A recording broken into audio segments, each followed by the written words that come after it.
Wish you happy new year in the name of our Lord Jesus Christ. It give a blessed and prosperity new year to you. లూకాస్ నేటి ధ్యానాంశము అంజరపు చెట్టు ఫలించట ఎలా కాబట్టి లూకాసు వార్త 13వ అధ్యాయము 6-9 వచనాలు చూసినట్లయితే ద్రాక్ష తోటలో ఒక అంజరపు చెట్టు నాటి యజమానుడు ఏం చేస్తున్నాడంటే 3 సంవత్సరాల నుంచి ఫలాల కోసం ఎదురు చూస్తున్నాడు. అయితే ఫలాలు ఎన్ని సంవత్సరాలు చూసినా ఫలాలు ఫలించట్లేదు, భూమి వ్యర్థమైపోతుంది, దాన్ని తీసివేయండి ఆ తోట యజమాని చెప్తే అక్కడ యేసుక్రీస్తు ప్రభువారు ఏమంటున్నాడంటే ఈ సంవత్సరం కూడా ఉండనిమ్ము, మరొకసారి అది ఫలించినా సరే అంటున్నాడు. అది ఫలించాలి అంటే ఏం చేయాలి అని అడుగుతున్నా. ఏ విధంగా యేసుక్రీస్తు ప్రభువారు బయలుపరుస్తున్నారంటే యోహాను సువార్త 15వ అధ్యాయము లో మనం చూసినట్లయితే నేను నిజమైన ద్రాక్ష వాళ్ళని, నా తండ్రి వ్యవసాయకుడు. ఫలించాలంటే ఏం చేయాలంటే మీరు ఒంటరిగా ఉంటే అసలు ఏమీ ఫలించలేరు అంటున్నాడు.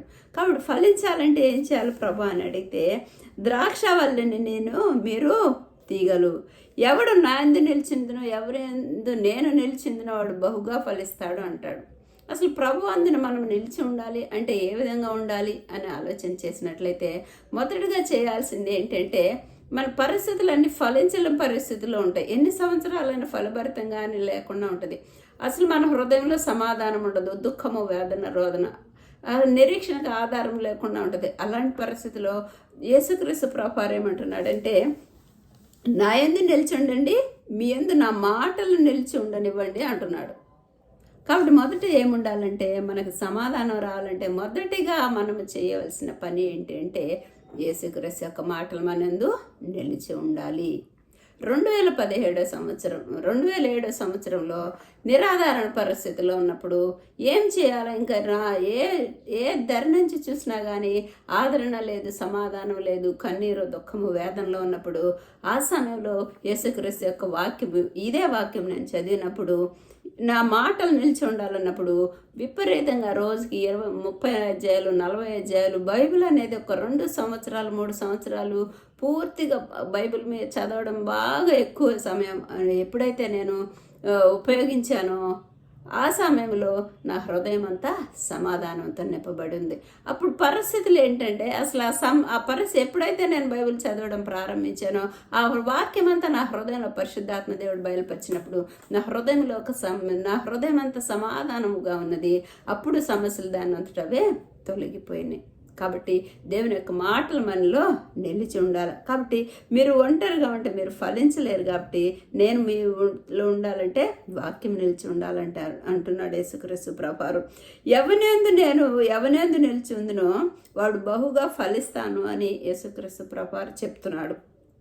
కాబట్టి మనము ఏదైతే సమస్య ఉంటుందో ఆ సమస్యలో దేవుని యొక్క మాటలు మనము మన నోటి నుంచి ఎప్పుడైతే బయటకు వస్తున్నాయంటో అవి మనకి ఆ సమస్య నుంచి త్వరగా బయటపడగలుగుతాము. మనకు ఒక్కటే ఆ సమస్యలో మనము వాక్యము మన నోటి నుంచి బయలుపరచాలి. ఎందుకంటే ఎప్పుడైతే వాక్యం నా హృదయంలో నింపి ఉన్నానో ఆ వాక్యం నోటి నుంచి ఎప్పుడైతే బయటకు పలుకుతా ఉన్నానో అప్పుడు సమస్యలన్నీ తొలగిపోతూ ఉన్నాయి. అప్పుడు శాంతి, సమాధానము, పరిస్థితులు ఎంత వ్యతిరేకం ఉన్నా కానీ నా హృదయం శాంతి సమాధానంగా బయలుపరిచారు యేసుక్రీస్తు ప్రభువారు. కాబట్టి అసలు నిజంగా ఎలా మాట్లాడాలి ఆ మాటలంటే మత్తయి సువార్త 4వ అధ్యాయంలో కూడా యేసుక్రీస్తు ప్రభువారు కూడా అదే చేసిన పని ఏంటంటే సాతాను వచ్చి 40 రోజులు యేసుక్రీస్తు ప్రభువారు ఉపవాసం ఉన్నప్పుడు సాతాను వచ్చి యేసుక్రీస్తు ప్రభువారిని 3 క్వశ్చన్లు అడుగుతూ ఉంటుంది. అప్పుడు యేసుక్రీస్తు ప్రభువారు కూడా చేసిన పని ఏంటంటే ఆ దేవుని యొక్క మాటలని ఈ విధంగా వ్రాయబడి ఉన్నది అని దేవుని మాటలు యేసుక్రీస్తు ప్రభు నోటి నుంచి కూడా పలికారు. కాబట్టి ఇంకా దావీదు మహారాజును కూడా మనం కూడా చూసినట్లయితే జీవారణ్యంలో దావీదు మహారాజు ఏం చేస్తున్నాడంటే సౌలు చుట్టుముట్టేస్తాడు సైన్యం అంతటితో. అసలు ఎక్కడి నుంచి బయటికి వెళ్ళడానికి దారి కనిపించదు. మరణపాశాల్లో ఉన్నప్పుడు అప్పుడు బాగా భయాందోళనలో ఉండి ఆ చీకటి గృహలోకి వెళ్ళిపోయి దాక్కొని దేవునికి ప్రార్థన చేసి నోటి నుంచి దేవుని యొక్క మాటలు దావీదు మహారాజు బయటికి పలుకుతున్నాడు. ఏంటంటే ఆ పరిస్థితిలో కూడా యెహోవా నా బలమా, నా కోట, నా కొండ, ఆశ్రయ దుర్గము, ఉన్నత దుర్గము, నా రక్షణ శృంగము నీవేనయ్యా, నువ్వు నాకు సహాయం చేయగలవు. నేను మరణపాసంలో ఉన్నానయ్యా, నువ్వు నన్ను కాపాడు. నీ హస్తం చాచి నన్ను లేవనెత్తు, నీ త్రోవలో నన్ను నడిపించు అని వెలుగెత్తి దేవునికి మొర్రపెట్టినప్పుడు దేవాతి దేవుడు ఆకాశం నుంచి హస్తం చాచి ఎప్పుడైతే వెలుగుతో దావీదు మహారాజు నింపాడో సౌలు అక్కడి నుంచి సౌలు పారిపోతాడు సైన్యాలతో సహా. కాబట్టి మన జీవితాల్లో కూడా అలాంటి చీకటి ప్రదేశాలు ఉండొచ్చు, లేకపోతే నిరాధారణ ప్రదేశాలు, నిరాధారణ ఉండే సమయాలు ఉండొచ్చు, దుఃఖం ఉండొచ్చు, వ్యాధులు ఉండొచ్చు, అసలు ఇంకా నిరీక్షణలో కూడా లేని పరిస్థితుల్లో కూడా కొన్ని సమయాల్లో ఉండొచ్చు. అలాంటి పరిస్థితులు అంజూరపు చెట్టు ఫలించినట్లు మన జీవితాల్లో ఇప్పటి వరకు ఫలించలేదేమో.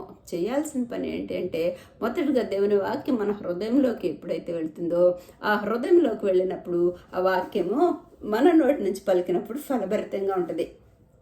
అయితే కొన్నిసార్లు అలాంటి పరిస్థితుల్లో కూడా ఫలభరితంగా లేకపోతే ఒకవేళ ఇంకా యేసుక్రీస్తు ప్రభువారు ఫలించాలంటే ఇంకా ఏం చేయాలనేది ఈ 15వ అధ్యాయంలో బయలుపరుస్తున్నాడు.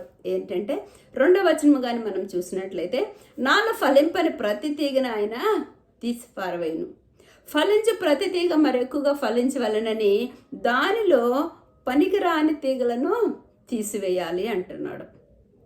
అయితే నేను మీతో చెప్పిన ఈ మాటను బట్టి మీరిప్పుడు పవిత్రులై ఉన్నారు అంటున్నాడు యేసుక్రీస్తు ప్రభువారు. అంటే మీరు ఏ విషయంలో మీరు ఫలించలేకపోతున్నారో ఆ ఫలితంగా ఉన్నదాన్ని తీసివేసేయండి. అప్పుడు ఒక్కొక్క ఫలితం అడ్డంగా ఉన్నది ఏదైతే మనకు అడ్డంగా ఉందో మేలుగా జరగటానికి కానీ, దేవుని నామాన్ని మహింపరచడానికి కానీ, లేకపోతే క్షేమకరమైన మార్గంలో, లేకపోతే హృదయం సమాధానంతో అడ్డుగా ఉంటుందో వాటిని ఒక్కొక్క దాన్ని మీరు తొలగి వేసుకుంటే మీకు నిజంగా క్షేమకరమైన పరిస్థితిలో ఉంటారు అంటున్నాడు. ఇక్కడ ఇంకేమంటున్నాడంటే ఒక్కొక్క దాన్ని తీస్తే మీరు పరిశుద్ధపరచబడతారు అంటున్నాడు.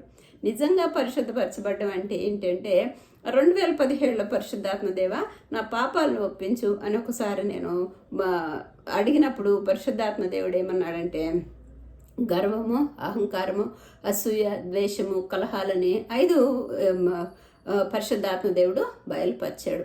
అయితే 2-3 సంవత్సరాలు ప్రభా గర్వం తీసివే ప్రభా అని ప్రార్థన చేస్తున్నాను కానీ పరిపూర్ణ హృదయంలో సమాధానం లేకుండా ఉంది. పాపిని నన్ను కరుణించని ఇక పాపపు స్థితిలోనే ప్రార్థన చేస్తున్నాను అన్నాను. అయితే ఒకరోజు ఏం చేశానంటే ఉదయకాల సమయంలో 2019 సంవత్సరంలో ఉదయకాల సమయంలో ఉపవాసం ఉండి 11 నుంచి సాయంత్రం 7:30 వరకు కంటిన్యూస్గా ప్రార్థన చేస్తూనే ఉన్నాను. ప్రభా నిశలో రక్తంతో నన్ను కడిగి ఈరోజు నా గర్వాహంకారం అంతా తొలగించాయా, నీ యొక్క సమాధానం లేకుండా ఉన్నాను హృదయంలో ప్రభా అని ఎప్పుడైతే విజ్ఞాపన ప్రార్థన కంటిన్యూస్గా చేస్తూనే ఉన్నప్పుడు 7:30కి యేసుక్రీస్తు ప్రభువారు నా హృదయంలో నుంచి బహు స్పష్టంగా మాట్లాడినారు. నువ్వు ఒంటిలాగా సాగిలు పడ్డావు, నేను నిన్ను క్షమిస్తున్నాను చెప్పాడు యేసుక్రీస్తు ప్రభువారు నాతో. కాబట్టి ఆ మాటలు ఎప్పుడైతే యేసుక్రీస్తు ప్రభువారు నన్ను క్షమించి విడుదల చేశారో అప్పుడే నేను పరిశుద్ధపరచబడ్డాను. వాక్యం ద్వారా మాత్రమే మనం పరిశుద్ధపరచబడతాము. కాబట్టి ఇక్కడ అంటున్నాడు ఒక్కొక్క పనికి రాని తీసేసో అప్పుడు నువ్వు పరిశుద్ధపరచబడతావు. కాబట్టి నేను గర్వాహంకారం నిమిత్తము నాకు తెలియచేసేది ఎవరంటే పరిశుద్ధాత్మ దేవుడే. తెలియచేయగానే నేను వెంటనే పాపాన్ని ఒప్పుకొని విడిచిపెట్టినప్పుడు నా హృదయంలో సమాధానంతో నింపబడి ఉంది. కాబట్టి ఈ విధంగా యేసుక్రీస్తు ప్రభువారు అంటున్నాడు, మీరు నా మాటలు మీ వల్ల ఎప్పుడైతే మీరు వచ్చిద్దో నా మాటలు మీ అందు నిలిచి ఉంటాయో మీరు నిజంగా ఫలభరితంగా ఉంటారు అని యేసుక్రీస్తు ప్రభువారు వాక్యం 15వ అధ్యాయం ద్వారా చేస్తున్నారు. అంటే ఈ వాక్యం ఏంటంటే నిజ జీవితంలో ఏ విధంగా మనము ఉపయోగించుకోవాలో చూస్తున్నాము. అయితే ఆ లోకసువార్త 13వ అధ్యాయంలో 2 రకాలుగా చెప్పొచ్చు. ఒకటి ఏంటంటే రక్షణ నిమిత్తం యేసుక్రీస్తు ప్రభువారు చెప్తున్నారు.